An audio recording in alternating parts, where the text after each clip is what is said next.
여러분 반갑습니다. 또 오늘 하루도 주 안에서 승리하시고 복된 하루가 되기를 바라겠습니다. 함께 기도하겠습니다. 하나님 감사를 드립니다. 우리를 주께서 택하시고 자녀 삼아 주시며 무엇보다도 천국 영생 복락을 소망하며 믿음으로 살기에 은혜를 베풀어 주시고 더욱더 주님 사랑, 말씀 사랑, 마음을 주셔서 이렇게 통성경학교를 오늘 여기까지 인도해 주신 은혜를 진심으로 감사를 드립니다. 하나님 우리에게 깨닫는 지각과 은총을 다하여 주셔서 잘 깨닫고 또 믿음으로 수용하고 또한 우리 삶이 주님 기뻐하는 믿음의 삶으로 바뀌어지는 은혜가 있게 도와 주시옵소서. 처음 시간부터 마치는 시간까지 주님 은혜 가운데 인도해 주시기 원하옵고 우리 구주 예수님의 존귀하신 이름 받들어 기도 올리옵나이다. 아멘. 자, 그러면은 이제 또 우리 통성경학교 성경전도 계속 이어가도록 하겠습니다. 통성경 노래는 통과합니다. 성경 전도에서 오늘은 37과 선지자와 5대 제국. 내용이 뭡니까? 먼저 같이 한번 읽어봅니다. 이사야와 아수르 제국, 예레미야와 바벨론 제국, 다니엘과 페르시아 제국, 예루살렘 성전과 헬라 제국, 세례요한과 로마 제국, 이렇게 생각해 볼 수 있겠습니다. 이 도표에서는 제사장 나라와 제국 대비되고 있습니다. 특별히 성경과 5대 제국 우리에게 시사하는 의미가 큽니다. 특히 제사장 나라는 하나님의 기적으로 세워진 나라입니다. 그 아주 중요한 속성은 제사장 나라에는 하나님의 용서, 이웃과 나눔, 민족과 평화를 담고 있다면 이것이 바로 출애굽기, 민수기, 신명기의 내용이라고 볼 수 있습니다. 그러나 제국은 인간 문명으로 만들어진 그런 제도로서 공성전, 성을 공격하는, 그리고 노예로 삼고, 그리고 물질 중심의 삶, 이것이 바로 제국주의의 속성이라 이렇게 볼 수 있습니다. 그래서 성경은 이 제사장 나라와 제국에 대해서 잘 보여주고 있는데 특별히 제사장 나라를 리드하는 선지자들과 5대 제국을 살펴보면은 우리는 성경을 잘 꿰뚫을 수 있습니다. 먼저 이사야 선지자 아수르 제국과 그 아수르 제국의 그때 하나님의 사람 이사야 선지자가 활동을 하게 된 것이 성경에 나옵니다. 그리고 70년 바벨론 제국 때 예레미야 선지자가 활동한 것을 보여주고 있고, 그리고는 페르시아 제국 때 다니엘이, 헬라 제국 때 모세 오경의 세계화가 이루어졌고, 그 다음에 로마 제국 때 세례 요한이 활동한 것이 성경에 잘 기록되어 있습니다. 그래서 결국은 이런 선지자들과 5대 제국을 통과하면서 하나님 나라의 복음이 선포되는데 바로 예수님 중심이죠. 예수님의 신분은 하나님의 아들이요, 예수님의 공로는 십자가 대속이요, 예수님의 가르침은 하나님과 이웃 사랑인 것을 알 수 있습니다. 그래서 제사장 나라가 출애굽기, 레위기, 민수기, 신명기에 기록되었다면 하나님의 나라 복음은 마태, 마가, 누가, 요한복음에 잘 나타나 있습니다. 자, 먼저 제사장 나라에 대해 성경은 이렇게 말합니다. 출애굽기 19장 5절 6절에 세계가 다 내게 속하였나니 너희가 내 말을 잘 듣고 내 언약을 지키면 너희는 모든 민족 중에서 내 소유가 되겠고 너희가 내게 대하여 제사장 나라가 되며 거룩한 백성이 되리라. 그렇습니다. 이것이 하나님의 구약을 통해 보여주시는 제사장 나라 거룩한 심행.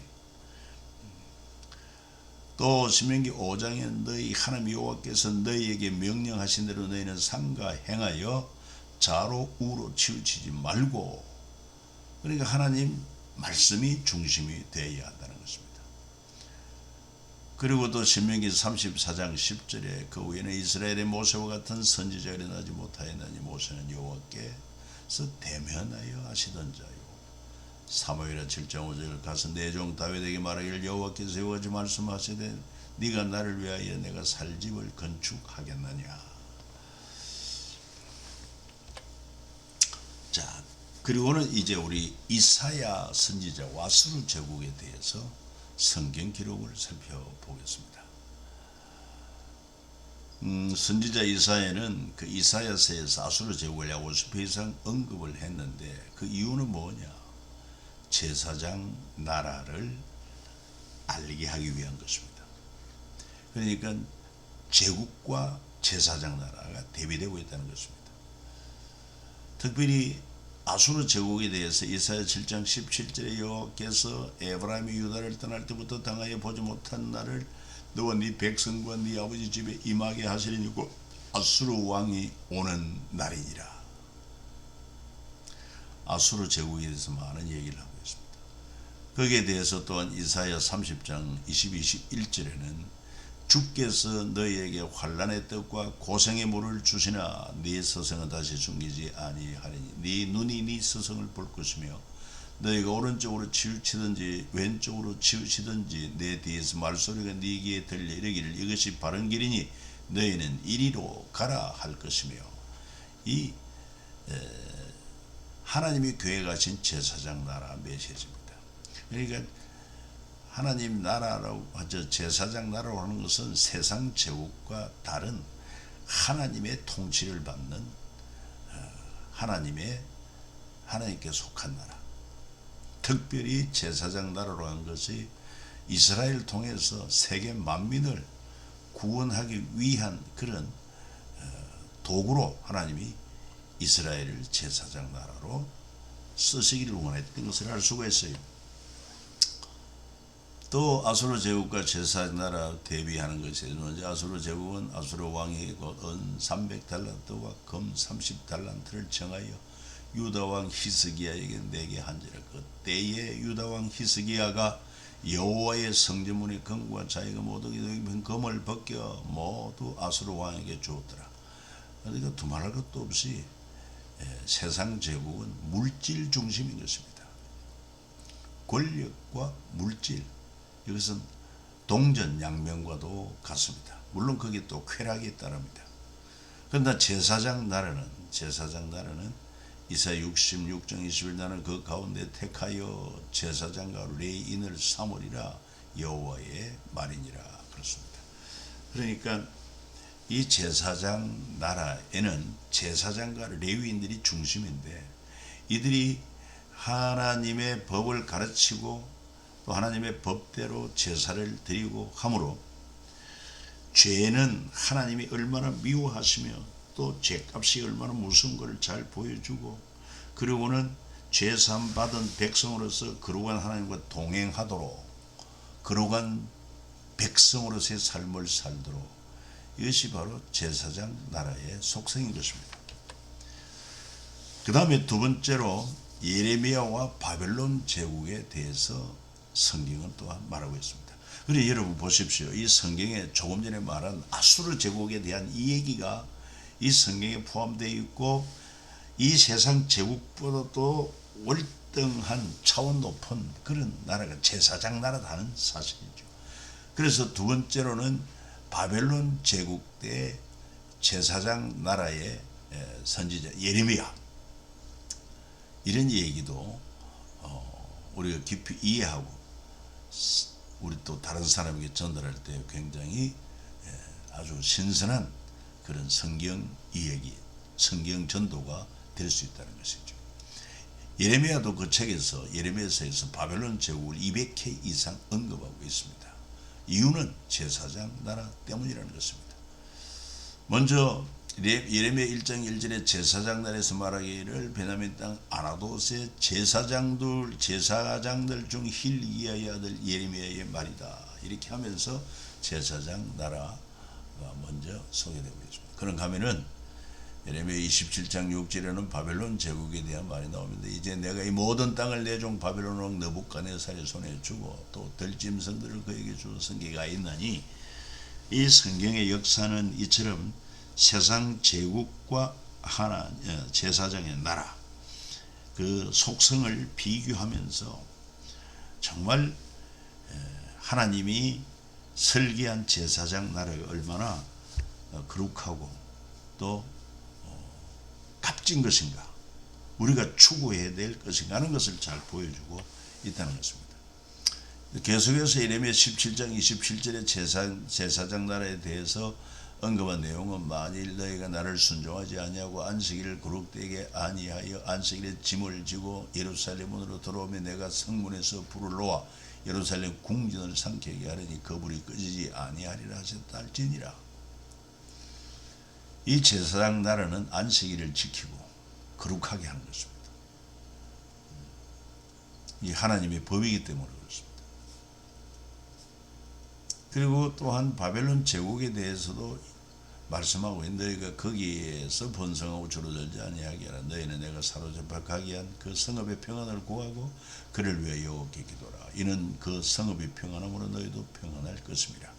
그러니까 이것은 이 하나님의 백성들이 말씀에 순종하지 아니하고 안식일을 거룩히 지키지 아니하다가 결국은 하나님의 징계로 바벨론의 포로가 되었습니다.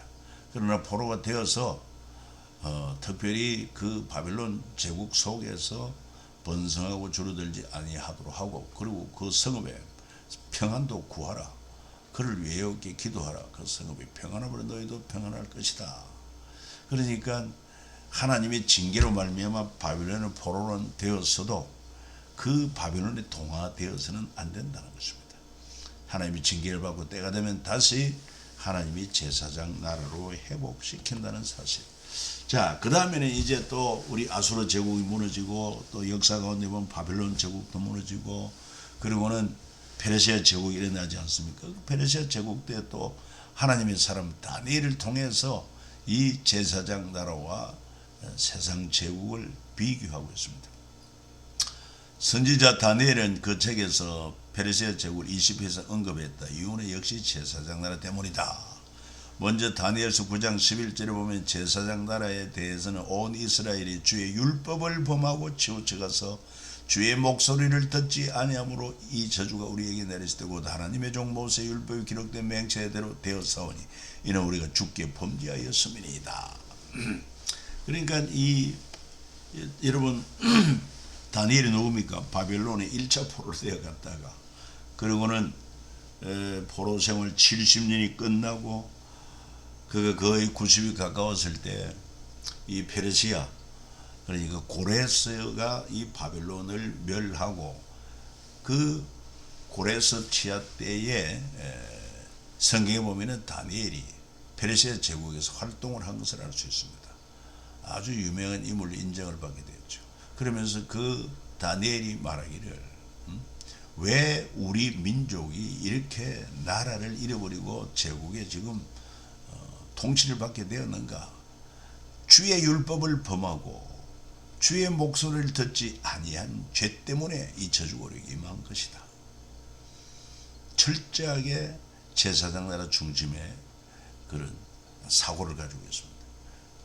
그러면서 다니엘서 9장 1, 2절에 또한 아울러 페르시아 제국에 대한 언급이 나오는데, 메대 족속 아수엘의 아들 다리오가 갈대아 나라 왕으로 세움받던 첫 대국 통치 원년에 나 다니엘의 책을 통해 여호와께서 말씀으로 선지자 예레미야에게 일러주신 그 연수를 깨달았나니 그 예루살렘 항폐하면 70년 만에 거칠이란 것이다.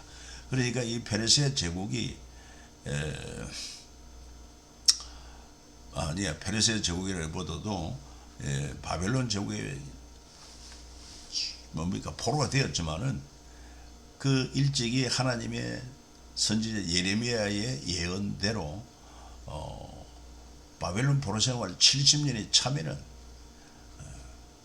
다시 징계는 끝나고 귀환한다. 그러니까 세상 나라가 강한 것 같지만은 그 위에 누가 통치하시느냐? 하나님이 통치하신다. 그러니까 우리는 이 제사장 나라가 제국보다도 월등한 그런 시스템이다 하는 것도 우리가 알아야 되겠다는 것입니다. 자, 그리고 또 이 밑에 말씀 보면 고레스 왕 알죠? 고레스 왕이 또 여호와의 성전 그릇을 꺼내니 옛적에 느부갓네살이 예루살렘에서 옮겨다가 자기 신들의 신상에 두었던 것이라. 바사왕 고레스가 창고적이 미들었다 되게 명령하여 그 그릇들을 꺼내어 세워서 유다 총독 세스바살에게 넘겨주니라.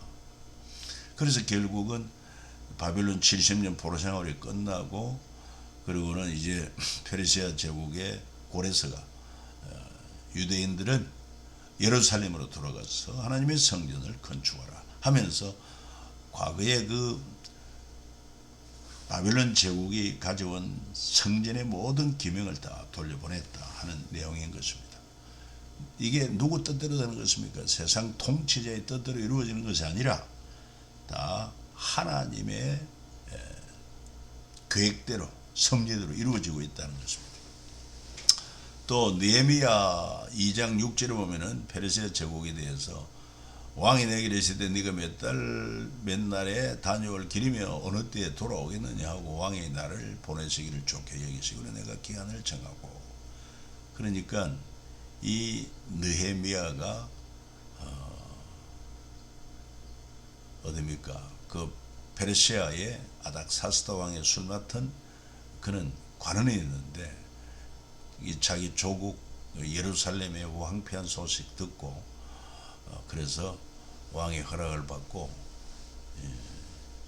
성벽 재건을 위해서 돌아오게 되는 것을 볼 수 있습니다. 그러니까 뭐 어떻게 보면은 당시 페르시아 제국이 완전히 예루살렘도 통치하고 있어서 제국 중심으로 돌아가는 것 같지만은 그렇지 않다는 것입니다. 그 속에 제사장 나라를 견고하게 하시는 하나님의 그런 섭리 아래 있다는 것입니다. 그래서 느헤미야 13장 16절 10절에 보면 두로 사람 예루살렘의 삶의 물고기와 각양 물건을 가져다가 안식일에 예루살렘에서도 유다 자손에게 팔기로 내가 유다의 모든 귀인들을 꾸짖어 그들에게 이르기를 너희가 이 악을 향하여 안식일을 범하느냐. 그러니까 이 느헤미야가 바벨론에서 2차 지도자로 3차 지도자입니다. 3차 지도자로 이제 귀환해가지고 하나님의 에스라와 더불어서 그 하나님의 율법을 아주 강조하고 있는 것을 볼 수 있습니다. 왜? 제사장 나라의 법이기 때문에 그렇습니다. 그러니까 안식일에 이렇게 물건 매매하는 것은 이 하나님의 법에 합당치 않다. 그래서 책망하고 이것은 악한 일이다. 안식일을 범하는 것은 악한 일이다. 또 뿐만 아니라 말라기서 1장 8절에도 너희가 눈먼 희생 제물을 바치는 것이 어찌 악하지 아니하며 저는 것 병든 것을 드리는 것이 어찌 악하지 아니하냐. 이제 그 너희 총독에게 드리보라. 그가 너를 기뻐하겠으며 너를 받아주겠느냐. 그러니까 이 하나님 앞에 제물을 드리는 것 이것이 헛된 것이 아니다 이 말이에요. 이건 바로 제사장 나라로서 아주 중요한 그런 하나님의 법인데 어찌해 그걸 형식적으로 그렇게 하나님 앞에 제사를 드릴 수 있느냐 책망하고 있는 것이죠. 자, 그 다음에는 이제 뭡니까? 페르시아 제국도 이제 헬라에 의해서 무너지게 되는데 헬라 제국과 예루살렘 성전 그때 이제 헬라 제국 지하에 뭐 하스몬 이런 자들이 일어나서 또 마카비 그 자손들 마카비 혁명 그래가지고 성전을 정결케 합니다. 예루살렘의 수전절 성전을 깨끗게 한 것은 헬라 제국의 박해로 시작되었다. 왜? 제사장 나라 때문이다. 그래서 신약 성경에서 헬라 헬라인이라는 말이 30배 이상 언급됐다. 사도행전 6장 1절에도 헬라파 유대인들이 자기 가부들이 매일의 구제에 빠짐으로 히브리파 사람을 원망하더라. 그러니까 바로 이 사도행전 6장에도 보면은 그 헬라파에 속한 유대인, 헬레니즘이라는 그 알렉산더가 위대한 것은요, 그가 참 33세 그도 요절을 했는데 일찍 죽었죠. 그러면서도 참 세계를 제패한 영웅이고, 단순히 무력으로 제패한 것으로 끝나지 않고 그는 정복한 중요한 그런 나라마다 도시마다 그 알렉산드리아라는 거리를 만들고 또한 도서관을 만든 것입니다. 또 도서관. 참 얼마나 위대한 일입니까. 그래서 당시 세계는 헬라어로 통하는 그런 세계가 되었습니다. 그래서 여러분, 성경도 구약 성경은 히브리어로 기록되었지만은 신약 성경은 헬라어로 기록되어 있는 것입니다. 지금도 우리가 신약 성경 원전을 보려면 헬라어를 알아야 되기 때문에 그렇습니다. 그러니까 그 헬라파 유대인들, 히브리파 유대인들, 이렇게 당시 초대교회들이 구성이 되어 있었다. 그런가 하면 제사장 나라에 대해서는 요한복음 10장 22절에 예루살렘의 수전절이 이르니 때는 겨울이요. 그러니까 수전절, 마카비 혁명을 통해서 성전을 청결했던 그런 역사를, 절기를 지키는 수전절. 아수르 제국은 사마리아인을 멸합니다.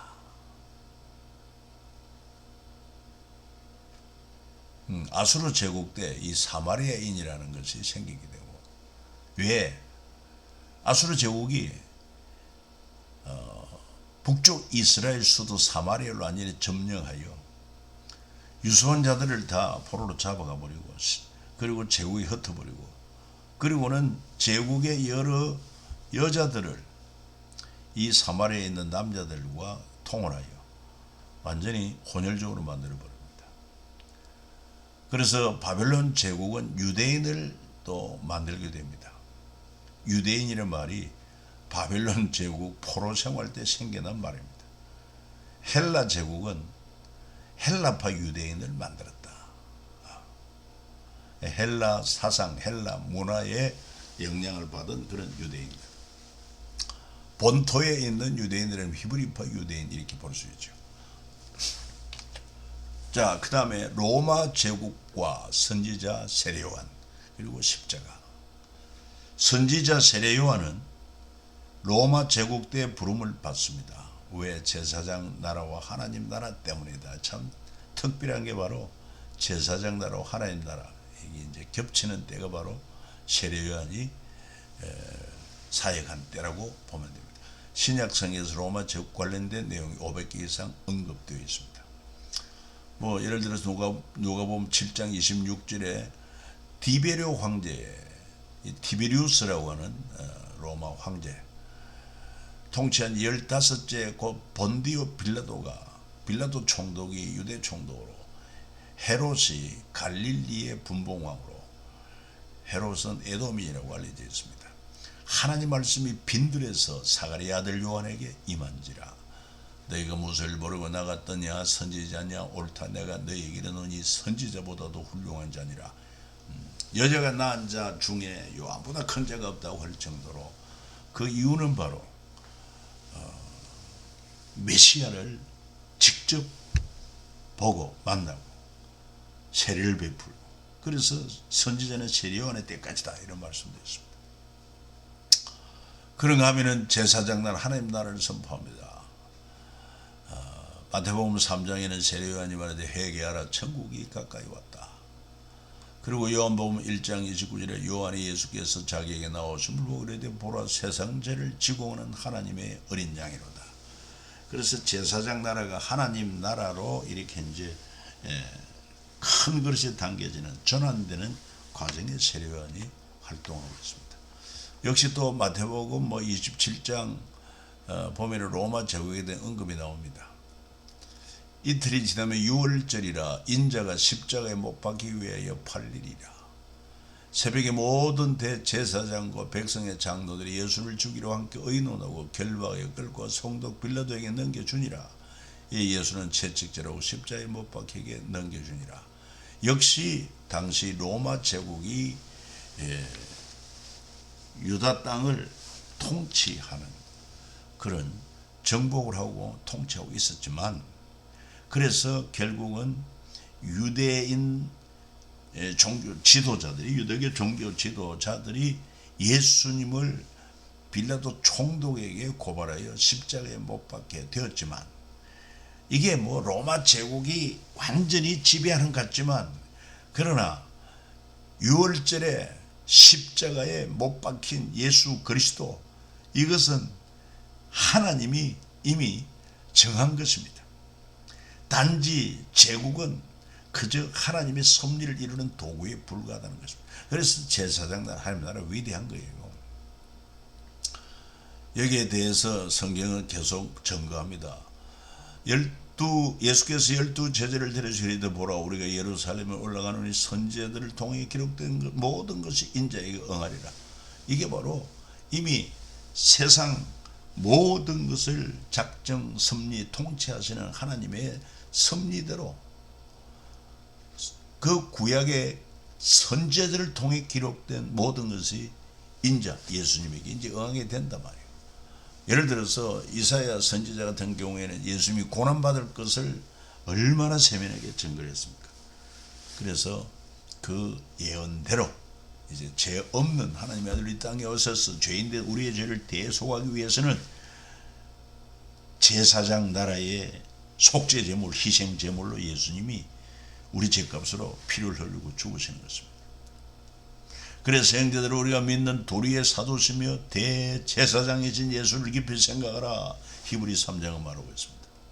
또 히브리 9장 11절부터 12절에 읽어봅니다. 그리스도께서는 장래 좋은 일에 대제사장으로 오사 손으로 짓지 아니한 곧 이 창조에 속하지 아니한 더 크고 온전한 장막으로 말미암아 염소와 성원의 피로 하지 아니하고 오직 자기의 피로 영원한 속죄를 이루사 단번에 성소에 들어가셨느니라.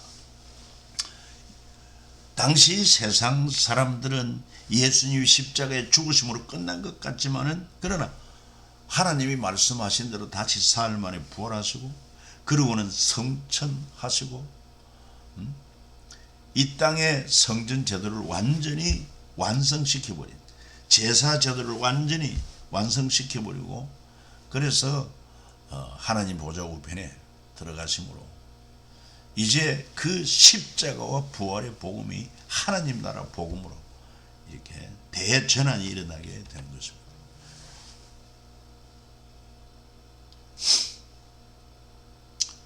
그래서 하나님 나라가 시작된 것이죠. 누가복음 16장의 율법과 선지자는 세례 요한의 때까지요.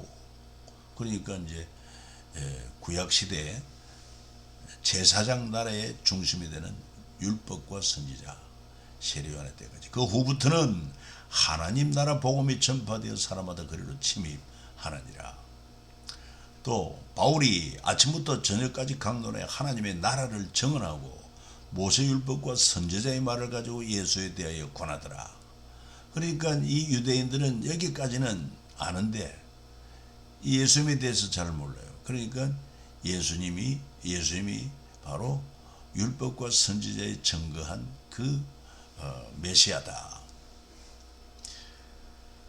그리고 너희는 택한 족속의 왕같은 제사장들이요 거룩한 나라의 그의 소유된 백성이다. 그래서 예수 그리스도가 대제사장이 되고 예수 그리스도를 믿는 우리 모두가 다 여러분 제사장이 되는 것입니다. 제사장. 유대인들이 지금도 아직 예수를 믿지 아니한데 예수 믿는 우리가 제사장이다 그러면 저들은 기절 초풍을 하는 것입니다. 왜냐하면 제사장은 오히 제사장이라는 것은 제사장 나라에서 유일한 레위 지파 사람이라야 하고 고압 자손이라야만 제사장이 될 수가 있습니다. 그런데 우리가 누구나 관계없이 예수 믿어 우리가 제사장이 되려면 저들이 얼마나 황당하게 생각했습니까? 그러나 예수로 말미암아 택한 족속이 되어 왕 같은 제사장들이 되어 거룩한 나라 그의 소유된 백성이다. 이 신분에 합당한 삶을 살아야 하지 않겠습니까? 또 예수 그리스도의 종 바울은 사도로 부르심을 받아 하나님의 복음을 위하여 택정함을 입었다. 오늘 우리도 그렇습니다. 우리도 하나님 나라 복음을 위해서 참 복음을 선포하고 증거하며 살아야 됩니다.